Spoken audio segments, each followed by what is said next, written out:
Agradecer a casa pela confiança, né? Muito interessante que o Anderson, ele sempre foi estudioso das raízes da doutrina espírita.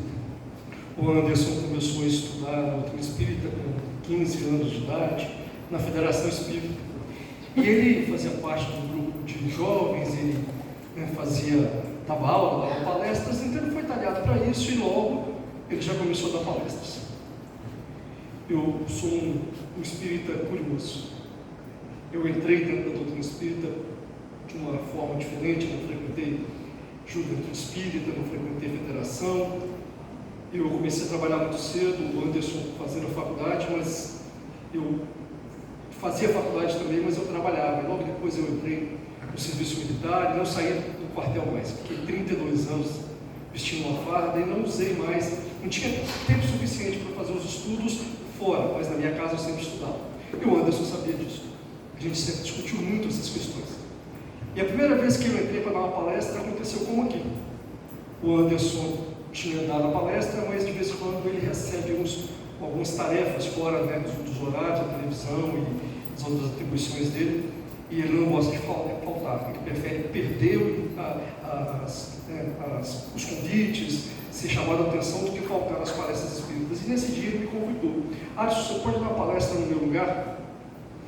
Eu falei: pode, onde é? Pensando eu ser uma casa mais simples, lá na Federação. Eu falei: você está querendo me derrubar, né?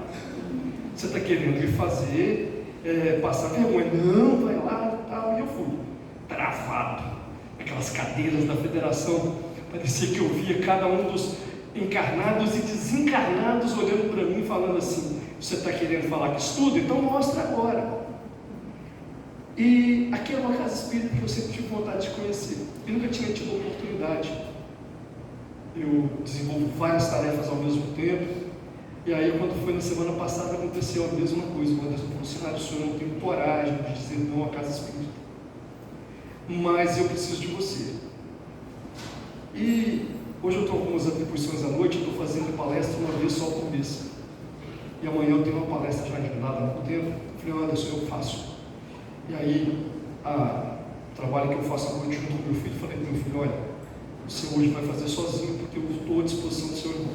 Então eu vim para cá nessa situação, mas vim para cá falar de uma coisa que eu adoro, que é da doutrina de Jesus.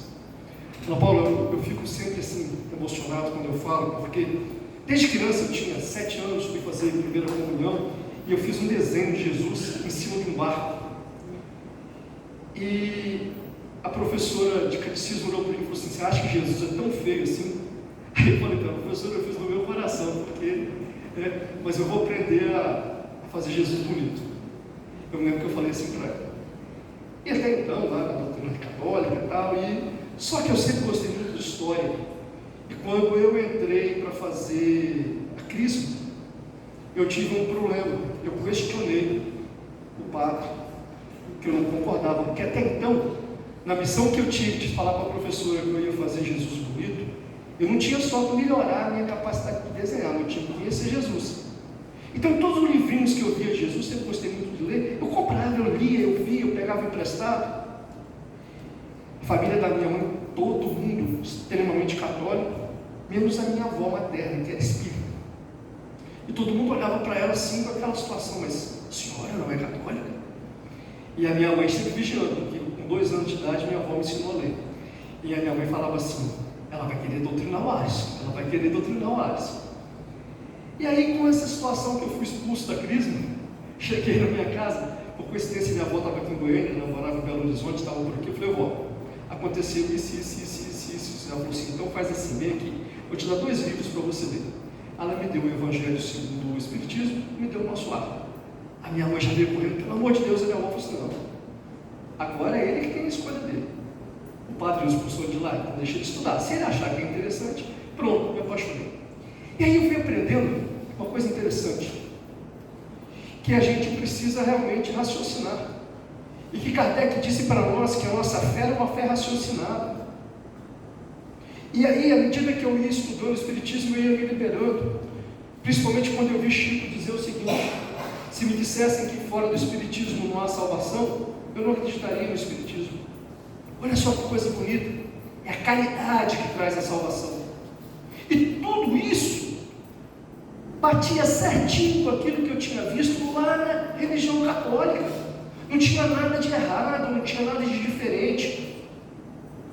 Mas aí a gente descobre o seguinte: nós somos, dentro da doutrina espírita, oriundos das 3 grandes revelações que Deus deu para o mundo. Moisés, o grande primeiro médico, que codificou as leis de Deus nos 10 mandamentos e depois criou as leis civis de criação do Estado hebraico, que já tinha sido criado por Abraão, mas que tinha se perdido ali naqueles 40 anos de deserto. E até então, naquele momento, naquela situação, Deus era um Deus de temor. Então se escrevia nas escrituras assim, se você temer a Deus, sua casa será santificada. Então até então Deus era um Deus de temor, porque as pessoas ainda eram espíritos endurecidos. Nós tínhamos espíritos ainda recém-criados, criados para a terra, espíritos que estavam ali, nas Américas, na Austrália, ali nas Filipinas, no Japão. Mas nós tínhamos espíritos que vieram, caídos do paraíso. Aí a gente usa aquela historinha bacana de Adão e Eva para a gente entender a estrutura, principalmente da doutrina hebraica cristã, e que aquela figuração do paraíso, na verdade, era um planeta evoluído que nós vivíamos, a maioria de nós que somos da região, oriundos da região central do mundo, da África, da Europa, do Oriente Médio, que viemos caídos. Por quê? Porque não conseguimos evoluir necessariamente com o planeta que evoluiu. Viemos para cá para nos redimir, porque Deus não é um Deus de temor, Deus é um Deus de amor. E aí, depois de certo tempo, vem o Espírito de Jesus Cristo reencarnado na terra, feito homem, feito carne, um Espírito direto de Deus, um Espírito ungido pelo Espírito Santo, que vem para cá. E aí, vocês me desculpem, eu sou sincero quando eu falo de coisas que eu não acredito e que eu estudo, e aí sou eu, não estou pregando, nunca, não sou pregador, mas eu gosto de contar aquilo que eu estudo para as pessoas se auxiliarem a estudar, a buscar o estudo delas mesmas. Mas uma coisa que sempre me incomodou: Cristo veio tirar os pecados do mundo. Peraí, quer dizer que aí Ele morre na cruz e a partir daquele momento todos os pecados nossos são perdoados? Isso sempre me incomodou nessa questão. E outra coisa, Ele morreu na cruz para liberar nossos pecados. Peraí, e aqueles espíritos ainda lá dos aborígenes, dos silvícolas, aonde que tem essa questão estrutural no mundo inteiro? Mas aí, quando a gente começa a estudar os evangelhos, lá no evangelho de Mateus, que está a nossa palestra, ele fala, principalmente no Sermão da Montanha, de como nós devemos ser bem-aventurados, como nós devemos buscar nossa bem-aventurança. Então, a segunda revelação para o mundo, a vinda de Jesus, que vem mostrar para a gente que nós podemos melhorar, a partir do momento que nós entendemos. Aí a gente vai lá no Evangelho de João, que ele fala assim: conhecereis a verdade vos libertará. Para quem gosta do Evangelho, nós temos os 4 principais evangelhos: o Evangelho de Mateus, o Evangelho da doçura, o Evangelho da poesia, o Evangelho de Lucas, o Evangelho mais mostrando os milagres de Jesus, o Evangelho de Marcos, o Evangelho mais histórico, mas o Evangelho de João, o Evangelho doutrinário. A partir daquele momento que a gente vai em João, e ele fala, lá em João: conhecereis a verdade vos libertará. E aí ele é mais forte ainda na questão doutrinária: eu sou o caminho, a verdade e a vida, ninguém vem ao Pai senão por mim. Aí a gente volta lá no Mateus e volta aqui aonde a gente está falando da palestra. Bom, a gente sabe que a nossa doutrina espírita era baseada em 3 princípios. E aí vem a terceira revelação, né, que é a revelação do Espiritismo, que Kardec codificou para nós, mostrando o seguinte: precisamos ter fé. E aí Cristo fala, olha a verdade que Ele está nos mostrando: amar a Deus sobre todas as coisas. Isso é o principal o principal instrumento, a principal base da fé. Amar a Deus sobre todas as coisas, independente do que é que aconteça conosco, botar os pés de manhã e agradecer a Deus por tudo, o que é de bom, o que é de ruim, porque aí eu tenho fé que tudo que está acontecendo comigo acontece graças à autorização de Deus. Tudo que está acontecendo comigo é pela divindade maior do nosso Senhor, que nos predispõe a passar por aquilo, de bom ou de ruim, de alegre ou de triste. E independente de ser bom ou ruim, alegre ou triste, Ele nos quer feliz. Mas como é que eu posso ser feliz com coisas ruins? Coisas ruins às vezes me fazem triste. Mas e aí o Chico também falava isso, né? Independente de qualquer coisa, eu sou uma pessoa feliz. Porque nós temos que ter uma felicidade total, porque nós entendemos o quê? Que nós somos espíritos, que estamos aqui numa contemplação de um amor total de Deus, que nos deu a oportunidade de voltar, redimir os nossos erros, progredir e chegar cada vez mais perto dele. E aí, uma outra base dentro da doutrina espírita, que é a ciência. Não acredite só por acreditar, entenda, estude, busque o conhecimento, busque a verdade, porque ela vai te libertar. E aí vem, não necessariamente nessa mesma ordem, mas em terceiro lugar, que às vezes determinada palestra eu coloco em segundo, a filosofia de vida que a doutrina espírita nos ensina. E quem é o nosso grande mestre dessa filosofia de vida? Jesus. Por isso que nós o chamamos de mestre. Aí entra aqui, ele fala assim, na nossa palestra de hoje, lá no capítulo 8, nos itens de 1 até 4, lá do Evangelho segundo o Espiritismo, ele fala assim: bem-aventurados aqueles que têm manso coração. Aí ele fala assim: bom, sejais como as crianças, que aí sim deles é o reino dos céus. Mas espera aí, como da criança? Qual é esse paralelo? Cristo falava em parábolas, né? Ele jogava, quem tem ouvidos que ouça. O que ele quis dizer? Por que ele fez esse paralelo? Quais são os traços principais de uma criança? E aí a gente fala assim, mas peraí, a criança, como é que ela é totalmente pura? Ela é um ser reencarnado. Ela veio para cá depois de ter passado por quem sabe por quantas reencarnações. Sim, mas dentro da perfeição do amor de Deus. Quando nós chegamos aqui, nós chegamos ainda totalmente indefesos de corpo, de alma e de espírito. Por que corpo, alma e espírito? A gente pode falar corpo, mente e espírito no lugar de alma. O corpo precisa de quê? Cuidado material. O corpo precisa de calor, o corpo precisa de água, o corpo precisa de alimento, o corpo precisa de auxílio, de banho. E aí, essa criança totalmente indefesa, na sua total simplicidade, se deixa levar pelos pais, que fazem e que dão esse cuidado. E aí o pai é presenteado, o pai e a mãe são presenteados com a capacidade de se doar, de dar aquela coisa necessária para aquele corpo novo que está chegando. Mas aquele corpo é a alma. A alma está ligada à nossa mente. A mente precisa de quê? A mente precisa de um afago. Já viu a história do pai e fala assim: eu não entendo porque meu filho é revoltado comigo, eu dou tudo para ele. Tudo. Sim. Dou brinquedo, dou escola, dou isso. Peraí. E o afeto? E o carinho? E o colo? Todos nós precisamos disso. E a criança está aberta para isso.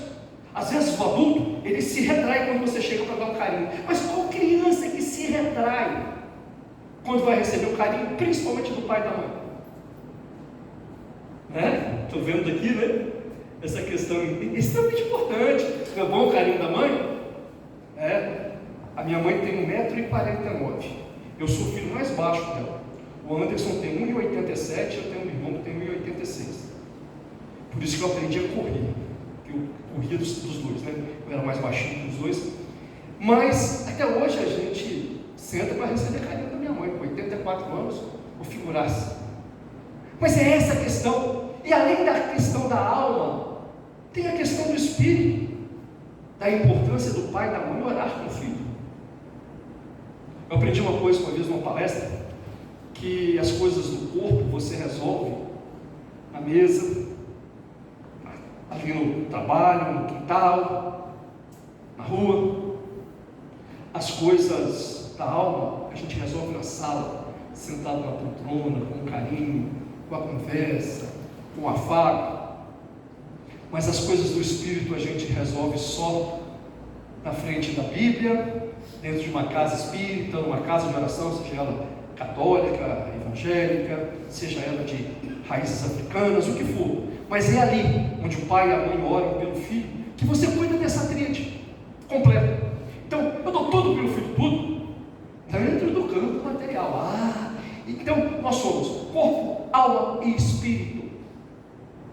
E aí essa criança ainda vem, né, dessa forma, completamente aberta. Então, quais são as duas características principais de uma criança? Simplicidade e humildade. E aí foi essa parábola, né, essa história que Cristo contou. Quem for igual a criança terá no reino dos céus. Porque para chegar no reino dos céus eu preciso ser simples e humilde. A arrogância, o orgulho, nos fazem completamente grossos. E essa grossura, mesmo que seja por uma questão de defesa, nos iguala muito mais a um animal do que a um ser humano. Não que o animal não seja abençoado por Deus, mas dentro das características dele de animal. Interessante, né? Não querendo criticar, porque lá em casa eu tenho 3 gatos, mas hoje em dia as pessoas têm até substituído, tem família que não tem filho, não, só tem cachorro, gato, né? E aí tem gente que precisa tanto. O que é isso, gente? Isso é questão de alma, sabia? A solidão é tanta que as pessoas têm se apegado a bichos. Não o contrário, estou falando, eu gosto muito de animal. Em casa são 3 gatos, todos 3 entraram na minha casa contra a minha vontade, mas entraram, né? Eu recebi uma comunicação assim: você aceita o gato ou você vai dormir na sala? Eu gosto muito da minha cama, eu aceito o gato. Então, só que as pessoas têm lugar. Esses dias eu cheguei na casa de um amigo meu que estava: Rafael. Eu estou esperando, pensando que um sobrinho dele, sabia que eles eram um casal que não tinha filhos, e veio um cachorro. O cachorro chamava Rafael. Eu pensei comigo assim: será que ele não tinha vontade de ter um filho por nome de Rafael? Né? Tudo bem, claro, não estou aqui, como estou falando para vocês, esses 3 gatos na casa, eu cheguei sempre com resistência, eu gostava de cachorro, tinha cachorro. Quando eu mudei, falei: não quero mais bicho em casa. Aí chegou um gato. Passado um tempo, chegou outro. E aí um tempo chegou mais um, são 3.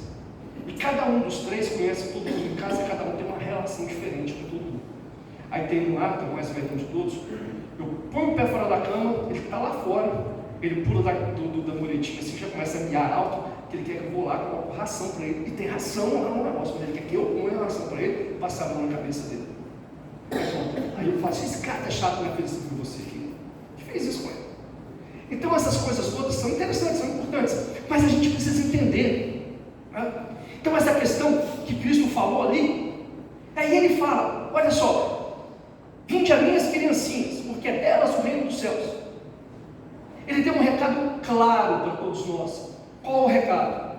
Sejamos humildes e simples. E aí ele volta lá no ensinamento dele, eu falei aqui de Mateus, né? Com Mateus falando dessa forma bacana, e vou voltar em João, doutrinário. Eu sou o caminho, a verdade e a vida. E aqui está o caminho: a simplicidade, a humildade, o amor, a verdade. Somos filhos de Deus, todos. Por isso somos irmãos. A verdade, nosso Deus Pai é um Deus de amor e não um Deus de temor. Ele não nos castiga, Ele nos dá a oportunidade. Ele nos castiga a nossa consciência, que vai avaliar aquilo que nós fizemos ou não fizemos durante a oportunidade reencarnatória. Por isso Cristo avisou: orai e vigiai. Mas Ele fala assim: além de ser o caminho, a verdade, eu sou a vida. Porque Ele mostra o seguinte, e aí para mim está esse grande segredo de ter morrido na cruz, não para nos libertar do pecado, mas para nos mostrar que existe vida após a vida. E qual o recado que Ele nos deu? Somos espíritos eternos. E é mais uma maravilha de Deus nas nossas vidas, porque Ele mostra para a gente: nossa vida é eterna, a eternidade nos espera.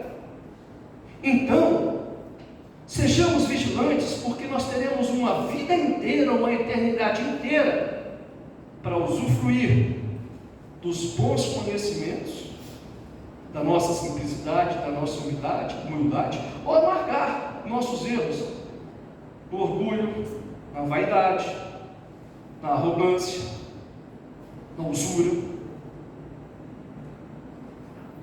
Então, que esse capítulo, nos traga essa orientação, que a nossa igualdade às crianças seja a igualdade na simplicidade e na humildade. Entender sempre isso. Não custa nada sermos simples e sermos humildes. E quando a gente é simples e humilde, a gente aprende sempre, porque nós estamos igual uma criança, abertos. E aprendemos às vezes de pessoas que a gente achava que nem ia nos ensinar. Quantas e quantas coisas eu aprendi de pessoas simples e humildes, que são tesouros de conhecimento que talvez eu não aprendesse nas 2 faculdades que eu fiz, nas 2 pós-graduações que eu fiz. Talvez não aprendi. Eu tive a oportunidade de fazer 2 faculdades, 2 pós-graduações, fui professor universitário e aprendi coisas com pessoas humildes que marcaram a minha vida e ensinaram o meu caminho. Às vezes até com pessoa humilde puxando a minha orelha, falando assim: meu filho, o que você está pensando que você é? Eu parar assim: Henrique, escuta aqui uma coisa, não é porque você foi promovido, está em uma estrela no ombro, não sei o que. Quantas vezes eu tive ensinamentos de pessoas bem mais humildes, mais simples, que me chamaram a atenção e moldaram meu caráter para ser, no final da minha carreira, por exemplo, quando eu fui uma pessoa bem considerada, um bom comandante, que esses dias desfilei no 7 de setembro agora, 6 anos que eu estou na reserva do Corpo de Bombeiros. E a tropa do bombeiro do outro lado da rua me viu, uns prestavam continência, outros falavam assim: poxa, eles não têm mais a obrigação regulamentar de me prestar continência, de me cumprimentar. Aí os colegas meus, reservistas do Exército, eu também fui reservista do Exército, estavam comigo, olharam para ele e falaram assim: coronel, o senhor fez uma carreira boa no bombeiro. Por que isso? Porque quando eu pensei que eu ia ser arrogante, quando eu achei que a arrogância era o caminho certo, vieram pessoas humildes e me chamaram e falaram assim: vem cá, a arrogância só vai te levar a nenhum lugar. No lugar, às vezes as pessoas vão te respeitar pelo medo, ou às vezes vão te respeitar só pela sua patente. Agora, se você quer ser realmente um líder de verdade, seja simples e seja humilde. E eu faço esse testemunho aqui. Graças a Deus eu ouvi as pessoas simples e humildes, porque naquele momento meu espírito de criança estava aberto. E o espírito de criança aberto para receber afagos também, para ter essa capacidade de entender que as pessoas querem te dar carinho. Mas o espírito aberto de criança para todos os dias abrir a minha Bíblia, estudar um pouquinho sobre os evangelhos, tanto o antigo quanto o novo evangelho, mas para abrir ali e ter a capacidade de entender que a energia de uma oração, principalmente de um salmo, vai transformar a minha vida. E olha, Paulo, só para fechar aquilo que você falou aqui com relação à oração, por coincidência, ontem à noite, a corridinha que eu estava fazendo à noite, eu estava ouvindo um podcast de um neurologista dizendo o seguinte: caiu por terra aquela história de que neurônio não se multiplica, não se ressurge. As avaliações, os equipamentos já detectaram que você consegue melhorar a quantidade de neurônios no seu cérebro, no seu sistema nervoso central. E eles descobriram uma coisa mais interessante, que às vezes os céticos não vão falar. Mas você sabe qual que é o mecanismo e o exercício melhor para melhorar a quantidade e a qualidade dos neurônios? A oração, comprovado cientificamente, com avaliações de equipamentos que perceberam essa mudança.